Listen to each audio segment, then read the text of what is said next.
আসসালামু আলাইকুম, ঈদ মোবারক। আমি নুসরাত উর্মি আমন্ত্রণ জানাচ্ছি ২১ রাতের সংবাদে। এশিয়ান ডুপ্লেক্স টাউন, আভিজাত্যের নতুন ঠিকানা। ভ্রাতৃত্ব, সৌহার্দ্য আর প্রেমের বারতা নিয়ে এলো খুশির ঈদ।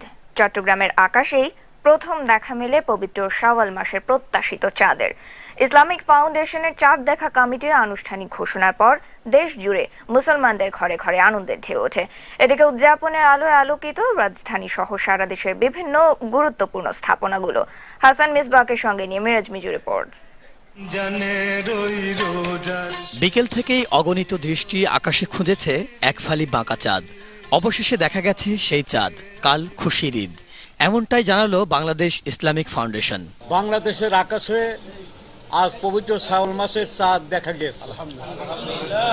আগামীকাল সারা দেশে পবিত্র ঈদ উল ফিতর উদযাপিত হবে।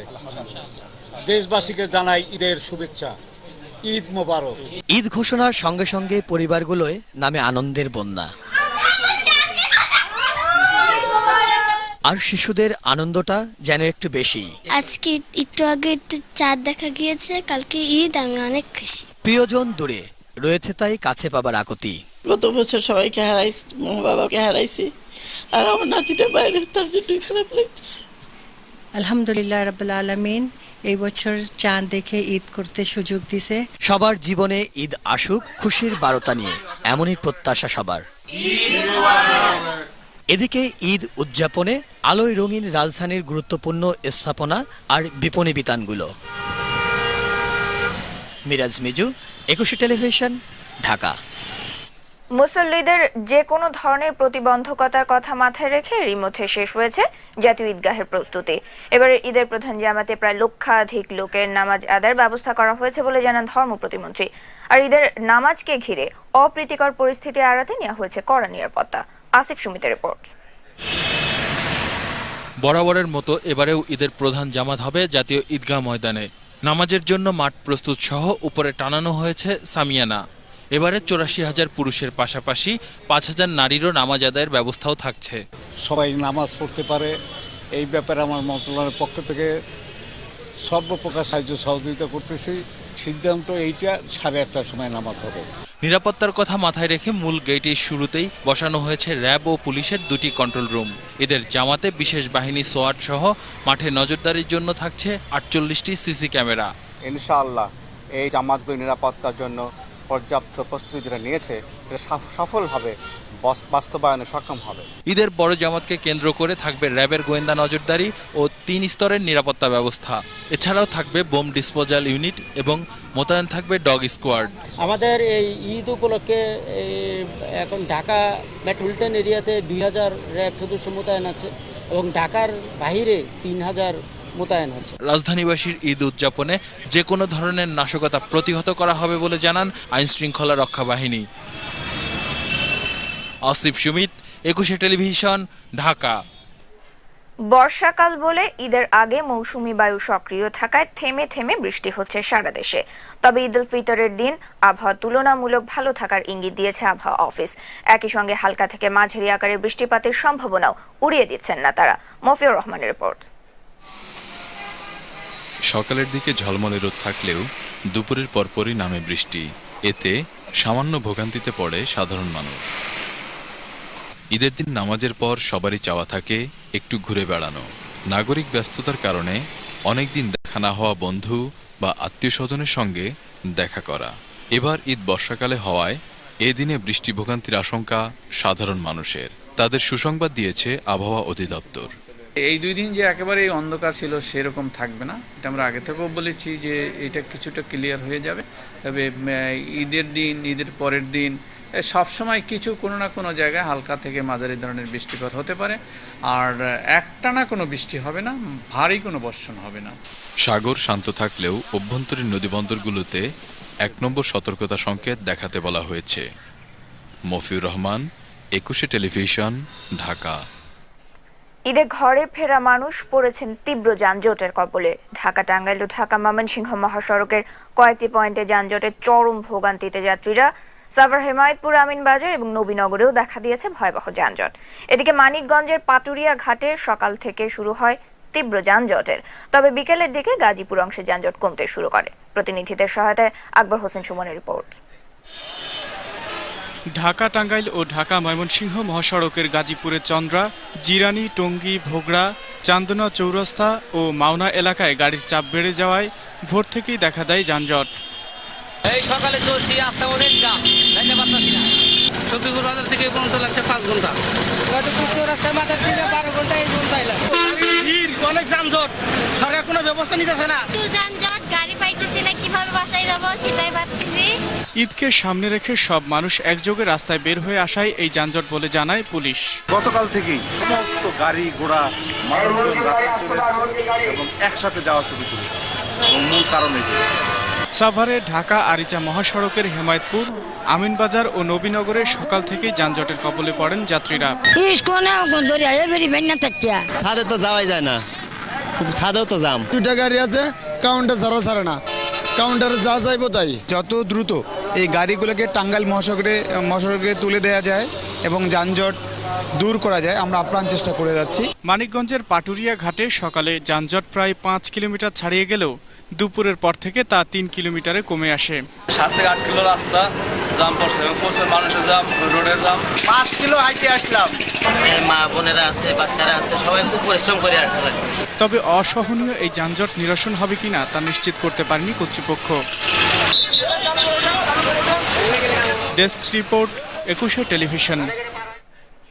ঈদের আগের বাস টার্মিনালগুলোতে ঘরমুখো যাত্রীদের উপচে পড়া ভিড়। বেশি দামি টিকিট কেটে ঘন্টার পর ঘন্টা বসে থেকেও কাঙ্ক্ষিত গাড়ির দেখা পাচ্ছেন অনেকে। বাড়তি ভাড়ার কথা স্বীকার করলেও যাত্রীদের ভোগান্তির জন্য যানজট এবং ঈদ পরবর্তী হরতালকে দায়ী করেন পরিবহন মালিকেরা। রাকিব হাসানের রিপোর্ট। ঈদের আগ মুহূর্তে বাস টার্মিনালগুলোতে ছিল উপচে পড়া ভিড়। বাড়তি ভাড়ায় টিকিট কেনা, তীব্র যানজটের ভোগান্তি, বাড়ি ফেরার এ অদম্য ইচ্ছার কাছে যেন কিছুই না। যত কষ্টই হোক, নিজের জন্মভূমিতে যে ঈদ করার মজাটাই আলাদা। টিকিট করা আছে বিকাল 5টা, যদি এর আগে সিট খালি থাকে কোনো গাড়ি চালে ওই সিটে যাব। ঘন্টার পর ঘন্টা গাড়ির জন্য অপেক্ষায় থেকে ক্লান্তিতে ঘুমিয়ে পড়েন অনেকে। প্রিয়জনের সাথে ঈদ করতে সব কষ্টই সহ্য করছেন ঘরমুখো মানুষ। এই গাড়ি আসতে 3টে বাজবে, আমি কখন বরিশাল যাব? আমি আরিফে ফেরিতে কতক্ষণ লাগে আল্লাহ ছাড়া কেউ জানে না। 9টার দিকে আসছি, অলরেডি 3 ঘন্টা পাস হয়ে গেছে, বাট এখন পর্যন্ত গাড়ির কোনো সারা শব্দ নাই। মিনিমাম 3 ঘন্টা ধরে বসে আছে আর কি। সময় মতো গাড়ি না ছাড়ার অভিযোগ স্বীকার করলেও বাড়তি ভাড়া আদায়ের অভিযোগ অস্বীকার করেন পরিবহন মালিক সমিতির নেতারা। টিকিটে 20-30 টাকা, এ বাড়তি কোনো তো 25-30 টাকা কোনো বিষয় না। লোকাল তো একটা গাড়ি হয়তো কোনো রকম বিচ্ছিন্ন কোনো ঘটনা ঘটতে পারে, তবে পরিবহন যে গাড়িগুলি এখানে কোনো এরকম কোনো প্রমাণ কেউ দিতে পারবে না কোনো যাতে ভাড়া বেশি নিচ্ছে। তবে এর কিছুক্ষণ পরেই বাড়তি ভাড়া আদায়ের দায়ে কয়েকজন টিকিট বিক্রেতা ও হেলপারকে আটক করে নিরাপত্তা বাহিনী। রাকিব হাসান, 21 টেলিভিশন, ঢাকা। সর্বশক্তি নিয়োজিত করেও রেলে সব যাত্রীদের গন্তব্যে নেওয়া সম্ভব হয়নি। অনেকেরই সৌভাগ্য হয়নি হাজার মানুষের ভিড়ে নিজের জন্য একটু জায়গা করে নেয়ার। সব মিলিয়ে শেষ দিন এসে চরম ভোগান্তি পোহাতে হচ্ছে ঈদে বাড়ি ফেরা ট্রেন যাত্রীদের। রিপোর্ট করছেন ইলিয়াস হোসাইন। রাজশাহী থেকে যে ট্রেনটি কমলাপুর রেলওয়ে স্টেশনে এসে পৌঁছালো, সেটির সব যাত্রী তখনও নেমে সারতে পারেনি। তার আগেই শুরু ওঠার যুদ্ধ। মুহূর্তেই ট্রেনের বগি ছাপিয়ে মালগাড়ি, তার সাথে ইঞ্জিন, সবই যাত্রীদের দখলে। খালি শুধু ছাদ, সেখানেও কার আগে কে যাবে। এসব যাত্রীদের হয়তো তখনও জানা নেই আরও কঠিন যুদ্ধ অপেক্ষা করছে তাদের সামনে। অনিশ্চয়তার মধ্যেই কমলাপুর থেকে যাত্রা শুরু তেজগাঁও, বনানী হয়ে বিমানবন্দরের দিকে। বিমানবন্দর স্টেশনে ট্রেন ভেড়ার পর পরিস্থিতি কি হতে পারে তা কল্পনা করা খুব বেশি কঠিন নয়। এটি বিমানবন্দর রেলওয়ে স্টেশনের চিত্র। কমলাপুর রেলওয়ে স্টেশন থেকে যখন ট্রেনগুলোতে তিল ধারণের ঠাঁই নেই, তখন এখানে অপেক্ষমান যাত্রীরা কিভাবে যাবেন বা আদৌ শেষ পর্যন্ত যেতে পারবেন কিনা তার শেষ জানা সম্ভব হয়নি। কিভাবে দেখতে পাচ্ছেন না, টিকিট আছে কিন্তু সিট পাওয়া যাইতেছে না, খুবই খারাপ অবস্থা। সবশেষে বাড়ি যাবার যুদ্ধে অনেককেই ফিরতে হয়েছে খালি হাতে, ভাবতে হয়েছে বিকল্প পথ। তারপরও প্রাণান্তর চেষ্টা আপনজনের কাছে ছুটে যাবার। ইলিয়াস হুসাইন, 21 টেলিভিশন, ঢাকা। অস্বাভাবিক যাত্রী চাপে ভেঙে পড়েছে রাজধানীর সদরঘাট লঞ্চ টার্মিনালের সব ধরনের নিয়ন্ত্রণ ব্যবস্থা। এতে ঘরমুখো যাত্রীদের চাপে লঞ্চের পাশাপাশি তিল ধারণের ঠাঁই নেই টার্মিনালেও। পরিস্থিতি নিয়ন্ত্রণের বাইরে চলে গেছে তা মানছেন লঞ্চ মালিক সমিতি এবং বিএডব্লিউটিও। গার্মেন্টস সহ সব প্রতিষ্ঠান একসঙ্গে ছুটি দেয় এমন পরিস্থিতি বলে মত তাদের। মেহেদী হাসানের রিপোর্ট। জগন্নাথ বিশ্ববিদ্যালয় থেকে সদরঘাট ঈদের ঠিক আগ মুহূর্তে লঞ্চ টার্মিনালে যেতে মানুষের এমন ঢল। চাপ সামলাতে বন্ধ টার্মিনালের সব দরজা। আধা ঘন্টার মতো হয় গেট বন্ধ, আইসা দেখেছি গেট বন্ধ, ঢুকতে পারতেছি না। ভেতরে ঢুকতেই বোঝা গেল তিল ধারণের ঠাঁই নেই গোটা টার্মিনালে। কোন ক্রমে পন্টনে পৌঁছেছেন যারা, তাদের আবার যুদ্ধে নামতে হয়েছে লঞ্চে উঠতে। এতটা স্যাটিসফ্যাকশন নাই যে আমরা নিশ্চিতভাবে আমাদের গন্তব্যস্থলে পৌঁছতে পারবো। আল্লাহ পাক যদি ভাগ্য গুণে নিয়ে নেয় তাহলে হবে। কোন কোন লঞ্চ আবার অপেক্ষা করছে নদীর মাঝখানে। জীবনের ঝুঁকি নিয়ে নৌকায় করে লঞ্চে উঠছেন যাত্রীরা। যাত্রী চাপে সামাল দেওয়া যাচ্ছে না তা অস্বীকার করছে না কর্তৃপক্ষ। শ্রমিকরা সম্ভবত বেতন বোনাস গতকালকে পাওয়ার পরেই তারা নিজ নিজ গন্তব্যে রওনা দিয়েছে। এই জন্য গতকাল 3টার পরে আপনারা দেখেছেন যে আমাদের এখানে হঠাৎ করে ভিড়টা হয়েছে। নিয়ন্ত্রণে রাখবেন কিভাবে? লাখ লাখ প্যাসেঞ্জার। বৃহস্পতিবার শতাধিক লঞ্চ সদরঘাট টার্মিনাল ছাড়বে বলেও জানিয়েছে কর্তৃপক্ষ। তিল ধারণের ঠাঁই নেই কোনো লঞ্চে, কিন্তু তাতে কি, যেতে হবে বাড়ি। আর তাই তো কোনো নিয়ম মানছেন না যাত্রী বা লঞ্চ মালিক কেউই। Mehedi Hasan, 21 television, Sadarghat launch terminal, Dhaka. এবারে বিরতি, আর যখন ফিরে আসবো তখন অন্যান্য খবরের সঙ্গে আরো থাকবে। মাথাপিছু আয় নিয়ে সরকারের তথ্য চমকপ্রদ নয়, দেবপ্রিয়। নির্বাচন সামনে রেখে এক ধরনের প্রচারণা মাহবুবুল্লাহ। যুক্তরাষ্ট্র, ব্রিটেন সহ মধ্যপ্রাচ্য প্রবাসীরা মাতল ঈদের আনন্দে, দেশ ও জাতির কল্যাণ কামনা। আমন্ত্রণ আবারও রাতের 21 সংবাদে।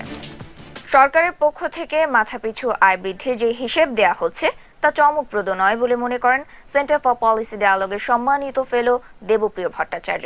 আর অর্থনীতিবিদ মাহবুবুল্লাহ মনে করেন জাতীয় আয় নিয়ে সরকারের পক্ষ থেকে যে উচ্ছ্বাস প্রকাশ করা হচ্ছে তা নির্বাচনকে সামনে রেখে এক ধরনের প্রচারণা। তাদের মতে জাতীয় আয়ের চেয়ে জাতীয় প্রবৃদ্ধি বৃদ্ধি দেশকে মধ্যম আয়ের দেশে পরিণত করতে গুরুত্বপূর্ণ ভূমিকা রাখবে। তাপসী রাবের রিপোর্ট। খোদ রাজধানীর বস্তিতে দারিদ্র্যসীমার নিচে বাস করে 40% লোক। ঝাঁ চকচকে অ্যাপার্টমেন্ট আর নাগরিক জীবনের পাশাপাশি চলে এই জনগোষ্ঠীর মানবেতর জীবনযাপন। ভিশন 2021-কে সামনে রেখে দেশে দারিদ্র্য কমেছে বেকারত্ব, আর বেড়েছে জাতীয় আয়, বেড়েছে মাথাপিছু আয়, এমন দাবি সরকারের। বাংলাদেশের মানুষের মাথাপিছু আয় ছিল মাত্র $600, আজকে সেটি $930 উন্নীত হয়েছে। 15,36,00,000 জনগণের জরিপে বাংলাদেশের বর্তমান মাথাপিছু জাতীয় আয় $923। তবে এই পরিসংখ্যান অনুযায়ী দেশের জনগণের অর্থনৈতিক অবস্থার উন্নয়ন ও সার্বিক উন্নতি নিয়ে সংশয় অর্থনীতিবিদদের। 2005-10 ভিতরেও $57, এখনো বছরে $57।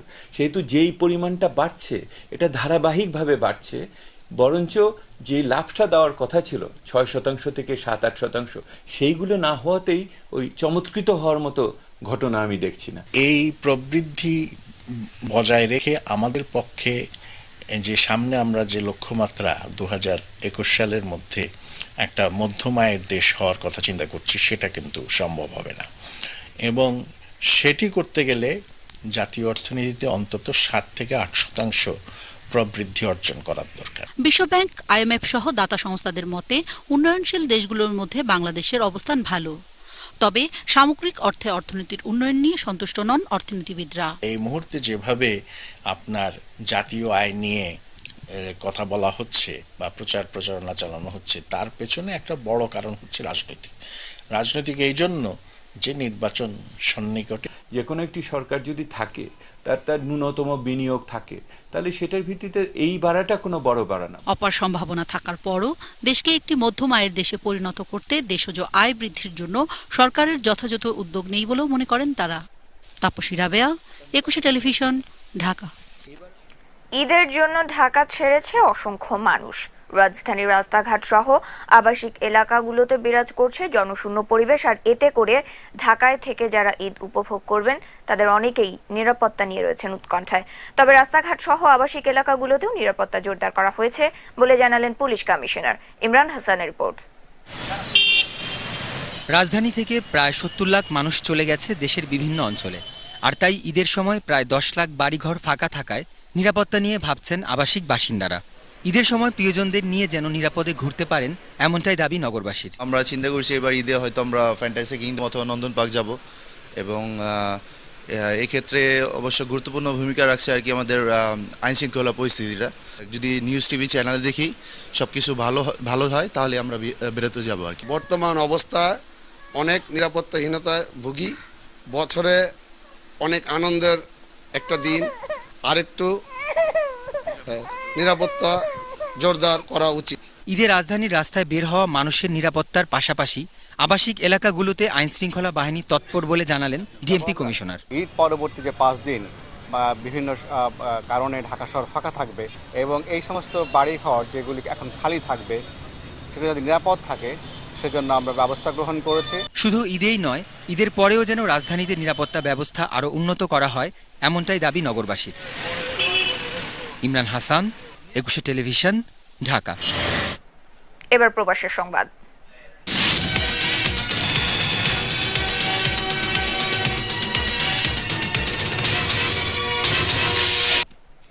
উৎসব আনন্দে বৃহস্পতিবার ব্রিটেন সহ ইউরোপের সব কটি দেশে উদযাপিত হয়েছে পবিত্র ঈদ উল ফিতর।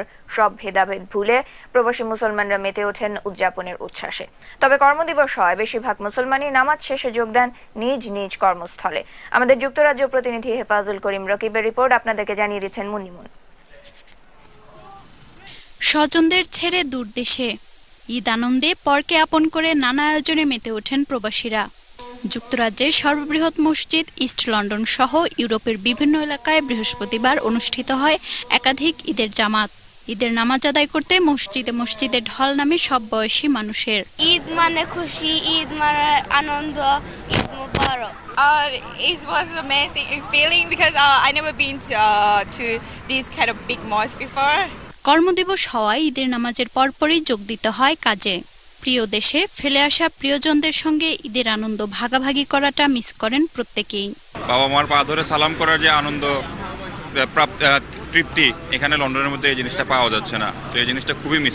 ঈদের সার্বজনীন প্রেম ভ্রাতৃত্বের আবেদন ছড়িয়ে বিদেশের মাটিতে দেশকে সঠিকভাবে প্রতিনিধিত্ব করতে প্রবাসীদের প্রতি আহ্বান জানান যুক্তরাজ্যে বাংলাদেশের হাই কমিশনার মিজারুল কায়েস ও টাওয়ার হ্যামলেটসের বাঙালি মেয়র লুৎফুর রহমান। সুন্দর একটা মাস গেল, রহমতের মাস, মান্থ অফ রমাদান। আজকে ঈদের দিন আমি সবাইরে, আপনারা যত ভিউয়ার আছেন, অল দি হিউম্যানিটি, সবাইরে আমি জানাই ঈদের শুভেচ্ছা এবং ঈদ মোবারক। এই যে আমরা প্রতি বছর বিদেশেও আমাদের আকীদা নিয়ে, আমাদের আমল নিয়ে আমরা যে আছি, বসবাস করছি, এটি যেন আমরা ধরে রাখতে পারি আমরা আগামী প্রজন্মের জন্য।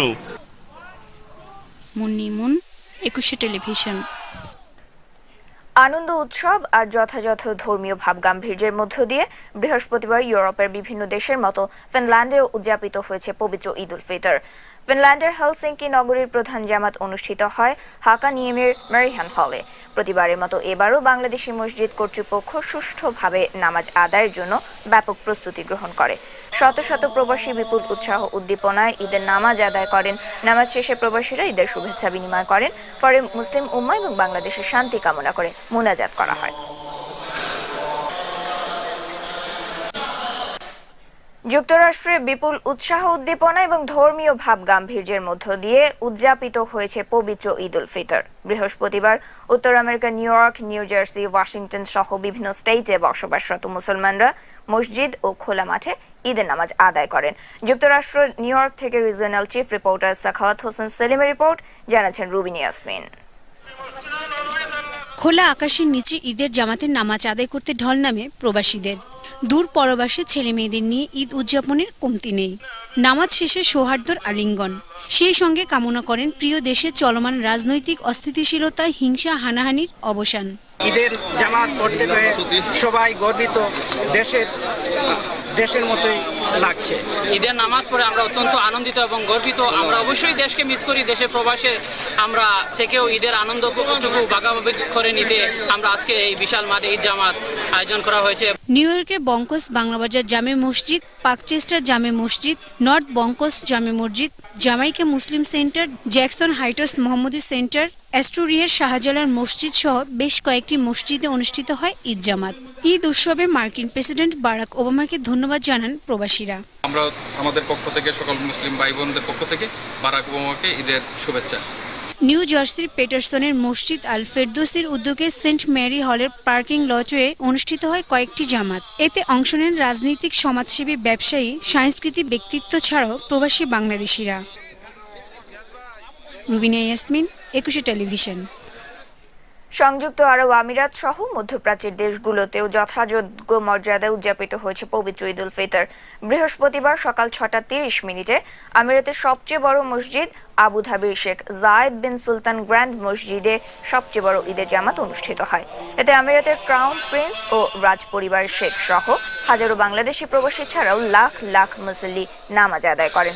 এছাড়া দুবাই, শেরজাহ, আজমান, রাস আল খাইমা, ফুজিরা, আল আইন ও আবুধাবির বিভিন্ন জায়গায় প্রধান ঈদের জামাতগুলো অনুষ্ঠিত হয়। মিশর এবং সারা বিশ্বে মুসলিমদের হত্যা ও নির্যাতনের প্রতিবাদে ফিনল্যান্ডে বিক্ষোভ সমাবেশ ও মানববন্ধন অনুষ্ঠিত হয়েছে। ফিনল্যান্ডের রাজধানী হেলসিঙ্কিতে সংসদ ভবন চত্বরে বিক্ষোভ সমাবেশ ও মানববন্ধনের আয়োজন করা হয়। ইসলামী সংগঠন federation of Islamic organisation in Finland এই সমাবেশের আয়োজন করে। সমাবেশে বক্তারা অভিযোগ করেন, মিশরের প্রেসিডেন্ট মুরসিকে সেনাবাহিনী অন্যায়ভাবে ক্ষমতাচ্যুত করে বন্দী করে রেখেছে। সে সময় ব্যানার, ফেস্টুন, প্ল্যাকার্ড ও জাতীয় পতাকা হাতে তারা মুরসির অন্যায়ভাবে ক্ষমতাচ্যুতি ও সমর্থকদের ওপর সেনা পুলিশের নির্বিচার গুলিতে শতাধিক হতাহতের ঘটনার তীব্র নিন্দা ও প্রতিবাদ জানান। প্রবাসে দেশের ভাবমূর্তি রক্ষা করে চলার আহ্বান জানিয়েছেন দুবাইয়ে নিযুক্ত vice consul general Abu Ashrif Mahmud. সংযুক্ত আরব আমিরাত রাস আল খাইমা বঙ্গবন্ধু স্মৃতি সংসদ উদ্যোগে মিশরীয় ক্লাবে ইফতার মাহফিলের আলোচনা সভায় তিনি এই আহ্বান জানান। সংসদের সভাপতি জাহাঙ্গীর আলমের সভাপতিত্বে ও মোহাম্মদ তাজ উদ্দিনের সঞ্চালনায় সভায় বিশেষ অতিথি ছিলেন সংসদের প্রধান উপদেষ্টা মোহাম্মদ সেলিম, যুবলীগের সিনিয়র সহ সভাপতি মোহাম্মদ শাহিদুল ইসলাম, বঙ্গবন্ধু স্মৃতি সংসদের সাধারণ সম্পাদক প্রকৌশলী শিবু চৌধুরী, সহ সভাপতি জেম রাজু ও সংসদের নেতা খোকন শীল সহ বিভিন্ন প্রদেশ থেকে আগত নেতারা। আলোচনা শেষে দেশ ও জাতি এবং প্রবাসীদের কল্যাণে দোয়া করা হয়। মডার্ন ডায়াগনস্টিক সেন্টার আন্তর্জাতিক সংবাদ।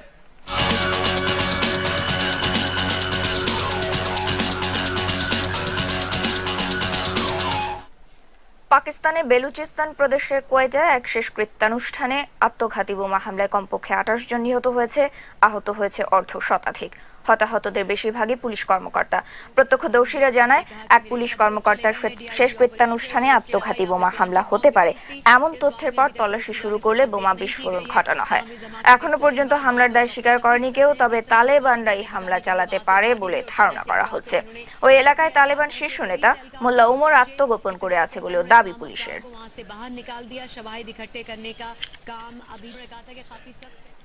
খেলার খবর। রোনালদোর জোড়া গোলে আন্তর্জাতিক চ্যাম্পিয়ন্স কাপের শিরোপা জিতল রিয়াল মাদ্রিদ। ফাইনালে চেলসিকে 3-1 গোলে হারায় তারা। খেলার 14 মিনিটে মার্সেলোর গোলে 1-0 এগিয়ে যায় রিয়াল। 2 মিনিট পরই রামিসেসের গোলে 1-1 সমতা আনে চেলসি। এরপর খেলার 31 মিনিটে পর্তুগিজ স্ট্রাইকার রোনালদো গোল করলে 2-1 গোলে এগিয়ে থেকে প্রথমার্ধ শেষ করে রিয়াল। দ্বিতীয়ার্ধের 11 মিনিটে রোনালদো নিজের দ্বিতীয় ও দলের পক্ষে তৃতীয় গোল করলে বড় জয়ে শিরোপা জিতে নেয় রিয়াল মাদ্রিদ।